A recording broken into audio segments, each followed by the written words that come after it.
My first person to interview is somebody who's already been in the meeting house, as I say once before. She is a prominent minister in your county and your community, and I want you to welcome her as she takes her seat up here, the Reverend Rhondalyn Randolph.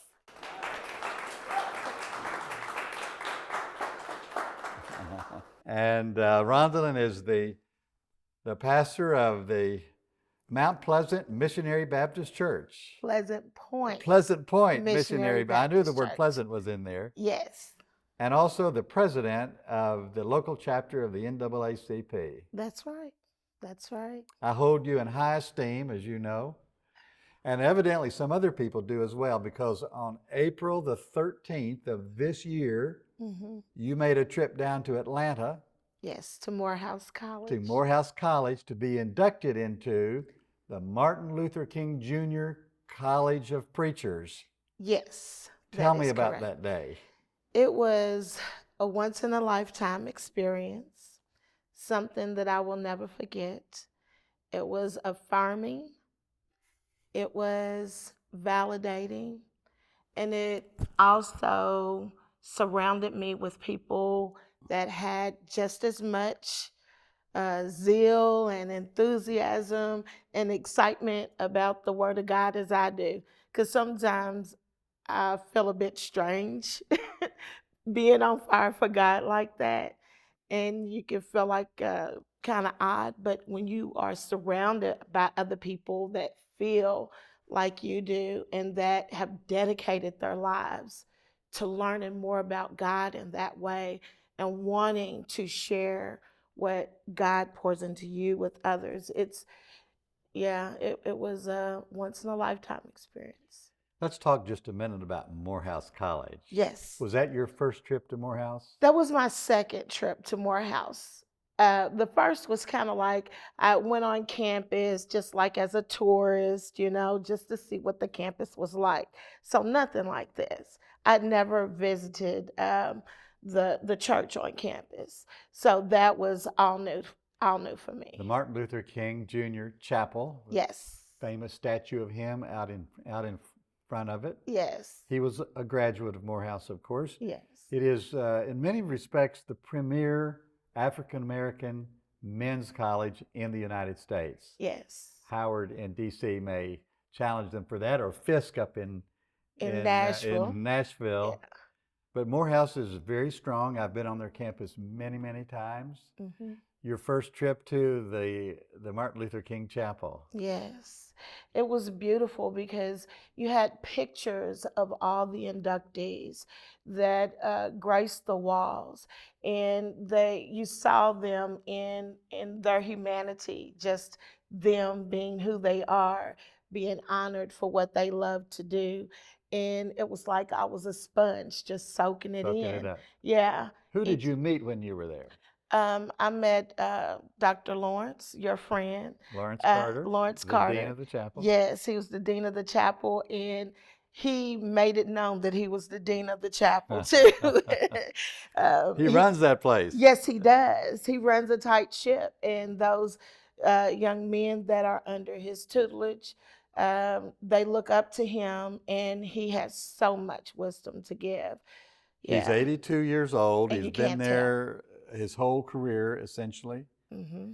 One of his young mentees, also a friend of mine who's been in the meeting house with me, Willie Francois. Do you know Willie? Willie Francois. He is now a pastor up in New Jersey, but he and his new wife were featured in the, I think it was the Sunday edition or Monday edition of the New York Times. Okay. For their work in New York City. Okay. Who else did you meet in this episode while you were there? Who else? Well, who were the inductees? Well, the inductees it was a whole cohort or group of Black women in ministry, which is a group that... The whole group were Black? The whole group. The whole group. Now, that's a first. That was the first time in Morehouse history that a whole cohort of women were inductees all at the same time like that. That was a special thing. And our founder and head of our group, Ambassador Susan Johnson Cook. Who's also been in the meeting house. Yes, and she is also an inductee and a powerful woman of Right. God as well. She is over our group, and she is the one that wanted this to happen and made it happen too. She was the ambassador for international religious liberty under President, was it Obama or was it? No, it was Clinton. under President Clinton is who she was under, yes. But she also was under President Bush as well. That's so right. She kept that position under 2 presidencies. How many were in this class, this cohort? In our cohort, it was 36 ladies that were From all inducted. around the country? From all around the world. All We around also, the world. yes, we also have a lady that is from South Africa. We have 2 ladies from the Bahamas. Were you the only one from Kentucky? No, it's 2 of us that's from Kentucky. Yes. Now, of course, this was a great affirmation of women in ministry, but it hasn't always been that way. Yeah. Has it? No. You're in the Black church. They have a long history of male dominance in the church, don't they? Yes. And it's, it's always confused me since I was a young child. You are taught freedom. Christ brings about freedom. Wherever the Holy Spirit is, it's liberty. But having freedom to exercise and be who you are in God is forbidden. I mean, it really came with its challenges, but it does not mean that God doesn't make a way, because he made a way for me. How old were you when you first sensed a call to the ministry? I was like 21.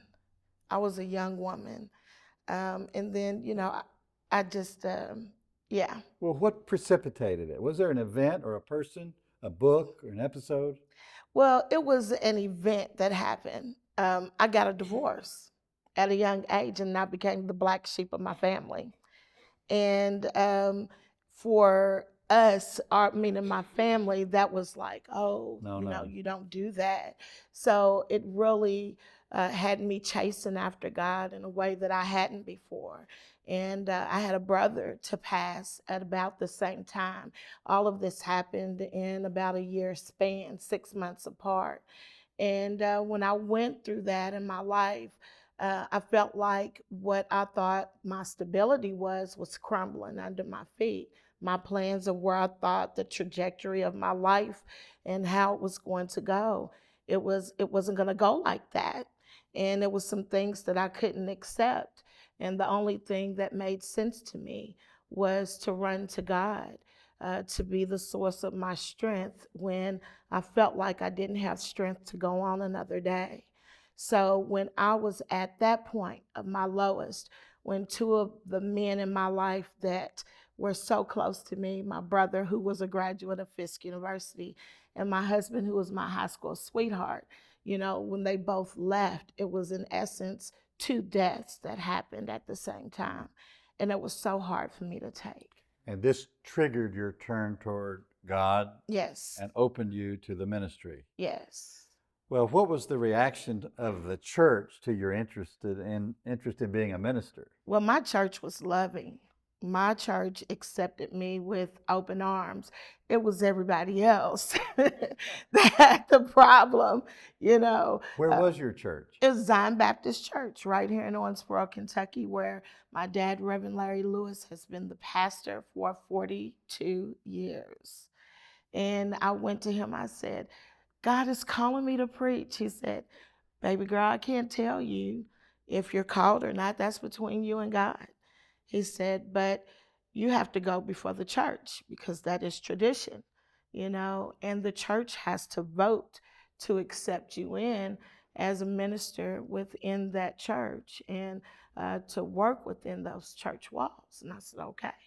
So that's exactly what I did. And they accepted you. They did, but What They happened? tried to put my dad's church out of the General Association of Churches. Which is a statewide network. Yes, and we were affiliated with the Green River District, which was our district for the Owensboro and Henderson County and all these surrounding small towns surrounding Daviess County. And at that time, women couldn't even vote on a state level, so they couldn't be delegates, but they could vote on a district level. So the panel of pastors put it before the church, put it before the district to vote Zion Baptist out of the Green River District. And of course, everyone voted, the men and the women, they voted to keep Zion within the district. Well, that infuriated the pastors because they didn't want to accept me as a minister. All the pastors were men. Yeah. And they didn't want to accept me as a minister, but they had to accept the church and they had to accept the ministry because that's what they voted to do. So what they did, they split the district. They created a Jordan district and they kept the Green River Valley. And now the district is defunct. It's non-existent because they couldn't sustain themselves being separate. It's like they'd rather give up the district than to accept than a woman. to receive a woman as a minister. Mm-hmm. And now, how many black female ministers are there in the association statewide? Do you know? Man. I mean, I don't know the number, but just about every prominent church in Kentucky, black church anyway, has women ministers. Now, women pastors, that's another thing, because now you're getting into this whole theological debate. Women can be called as ministers, but can they be called as pastors? So you have a variance of views on the capacity or what offices can be held. And we have some people that still hold true to not having women at all in leadership roles, but it's not like it used to be. I mean, there are women's conferences all over the place, and there are women associate pastors, but I'm still the only woman pastor of a Baptist church in Owensboro, Daviess County, and all of Western Kentucky. Among the black churches? Amongst the black churches. Does this give you a stronger platform from which to speak, or does it hinder your ministry?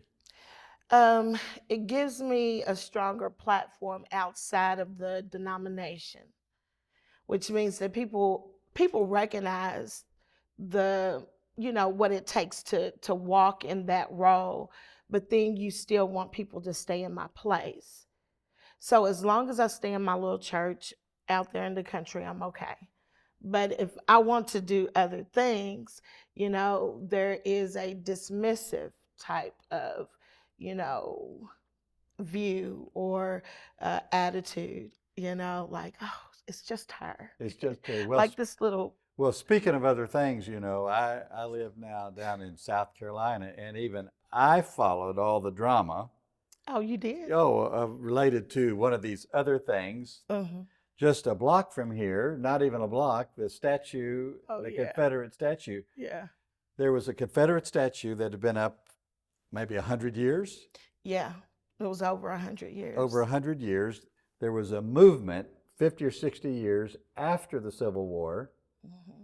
when Southern white women mm-hmm. got on a crusade to put statues up all over to mm-hmm. honor their culture. Mm-hmm. And it stood there for over 100 years until...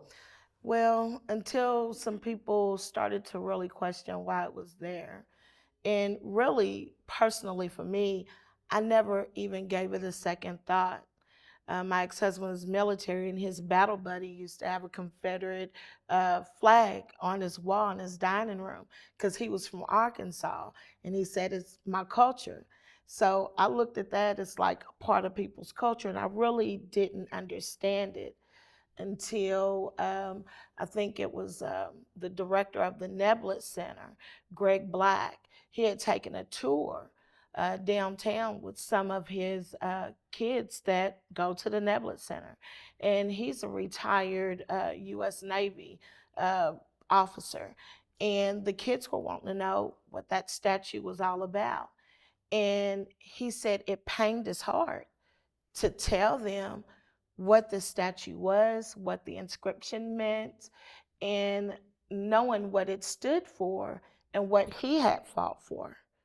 So he wrote a letter in Reader's Right describing the experience and how he had to tell these young Black and brown children that in a place that a community that they are a part of were honoring something that had once enslaved their ancestors or thought of their ancestors as less than human. And he really provoked a lot of people to think. And then following that, my state president, Raul Cunningham, they had started a campaign in Louisville to remove their Confederate statue because they still had one up in Louisville, the biggest city in the Commonwealth. And he said, why don't you try and work on something down there in Owensboro, you know? And I'm like, really? Is this what you want me to do? He's like, yeah, why don't you try to work on that? So that's exactly what I did in 2014. And of course, all of this nationwide, I think, was triggered by the attack at AME Zion Church in Charlottesville. Charlottesville. No, it was the one in South Carolina. Charleston, South Carolina, Yes, when yes. The young man came in to prayer meeting on Wednesday night, sat there for an hour talking with them, and then pulled out a gun and shot 9 of them dead. Yes, and in his manifesto, he had all these Confederate memorabilia. He had the Confederate flag and, talked about all this racist stuff.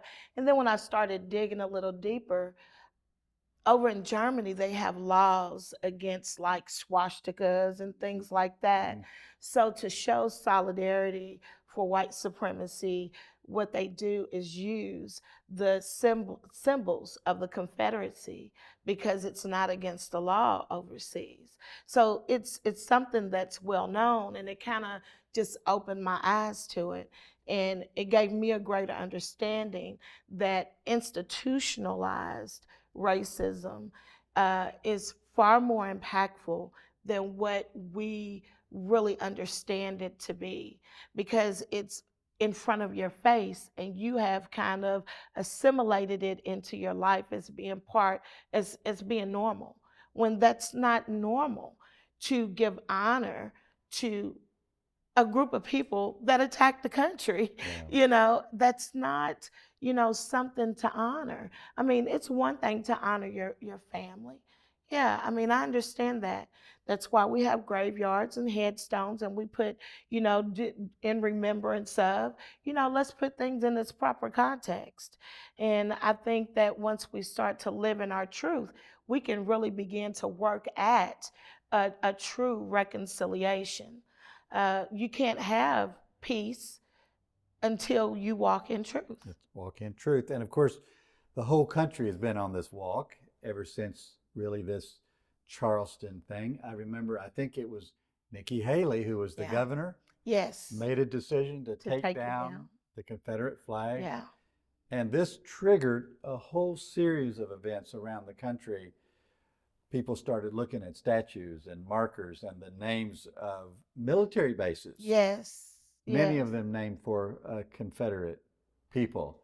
And of course now, in the midst of all this, something else happened. We began to learn about what we call Juneteenth. I had never been taught Juneteenth. Well, we had never been taught Juneteenth because we celebrate 8th of August in Western Kentucky. Why is that? Because that is our Emancipation Day. See, Juneteenth is like a West type of thing, Oklahoma and Texas. And that's when they got their word. But it has traditionally been in Western Kentucky and also in western parts of Tennessee that you celebrate the 8th of August. And it's the same thing. But the reason why Juneteenth got so much notoriety and attention is because there was a group of people that made it their life's work. Opal Lee. That's right. 89 years old. Yes. She started walking. Yes. I interviewed her in the Meetinghouse Did you when really? she came through Georgia. You get around. I get around. She came through Georgia, and the manager of my station told me, said, you need to talk to her. Mm-hmm. I interviewed her, 89 years old. She walked 2.5 miles at a time Mm-hmm. from Fort Worth, Texas, started in, I want to say 2019, 2016 maybe. And then in 2021, she was with the President of the United States when he signed. Mm-hmm. It's like the Tulsa Race Riots. Who ever heard of the Tulsa Race Riots? Right. And I think the beautiful thing with the Juneteenth being signed and officially made a federal holiday, it's almost like it takes all of these little celebrations Mm-hmm. all across the country and put it under one umbrella, and it united us to celebrate something that we as a country should have been celebrating together For a all long along. time. Yeah. Yeah. I was in Galveston, Texas. Of course, it celebrates an event where in 2.5 years after the Emancipation Proclamation, the Union General finally landed on Galveston Island and read what they called General Order Number 3 Mm-hmm. in the Reedy AME church there on South Broadway in Galveston, Texas. I happened to be there a few years ago for the ceremony, for the reenactment. Really? And we marched, all the way down to the courthouse and reread all that. But that's not something we ever learned in school. No, no. It's a lot of things that we don't learn in school, but it's part of American history because we are all woven in the fabric of this country together. It took all of us to make us who we are. So when we purposely take out parts and you diminish what we could be, because we are so much better when we include everybody's story. I mean, don't you think? Of course, we have Native Americans. Yes. We have Asian wave after American. wave of immigrants. Mm-hmm. We've got the immigrants coming in from Latin America now. Mm-hmm. Everybody bringing their story, their search for freedom and Mm-hmm. opportunity Mm-hmm. and safety. Yes. Yes. And I think that ties into the American story, and it also is foundational in our Christian beliefs too. How do you tie it in? Of what? Freedom? All of these things. How do we as Christian people embrace this? And why has it been so long that we didn't embrace it? I think for so long, I don't think that we truly practice Christianity the way that it should be, because we were hung up on what our man-made traditions and rules were without really taking the Bible for what it is. And Jesus told us to love God because God is love. It doesn't take away from sin or anything like that, but at the end of the day, we're all accountable for ourselves. And I can't judge you until I get my heart right with God. And it's about loving people and accepting people where they are and loving them where they are. You know, you can love a person out of the position that they may find themselves in, where what we call sin. We can love them back into the body of Christ. And I think that's a big problem in our diminishing church attendance, is because we are still trying to have a 19th century mentality of how we do church and how we interact at church. And, who was it that said that Sunday morning was the most segregated time in America? But God didn't preach that. Jesus didn't preach that. People are looking for the truth, and people want love. You mentioned a minute ago, Dean Lawrence Carter. I've told him more than once, I wish I had known him 50 years ago. I told him I would have been a much better minister all of my life had I come into contact with him, with his passion, his insight, his ability to inspire people like you experienced down there on the 13th of April. Yes. Now here you are, inspiring people in your own realm right here in Kentucky. You are a leader. God bless you. Well, I thank God. It's about God for me. And it's about spreading the love of God to everyone I encounter. Thank you for coming back into the meeting house, Rhondalyn. Thank you for God having bless me. you. Thank you for talking to us. Yes. We'll do it again sometime. The next Yes, time you sir. get in some big social struggle, we'll come in and talk about it, okay? Okay. What is next? Oh, well, I What are don't you know. working on now? You got the statute taken out. Well, now we're going to work on documenting this history with women in leadership within the Baptist church. That there needs to be some accountability. Yeah. The story has to God be bless told. you in it. God Thank you bless very you. much. Thank you.